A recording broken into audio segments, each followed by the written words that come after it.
Luna and Magical Star.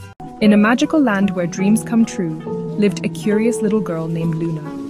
One morning, while exploring her grandmother's attic, Luna discovered something extraordinary.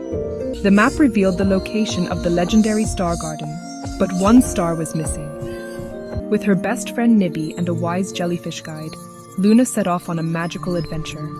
Their path led them through enchanted lands filled with wonder and magic, through forests of giant mushrooms that glowed like lanterns in the twilight, past clouds shaped like friendly animals that waved hello as they passed by. Finally, they reached the crystal cave where the missing star was hidden. Inside, they met a shy baby dragon who guarded a magical puzzle. Luna gently solved the puzzle with kindness and patience. When the puzzle was complete, it revealed the beautiful missing star. Luna carefully placed the star back in its home in the magical garden.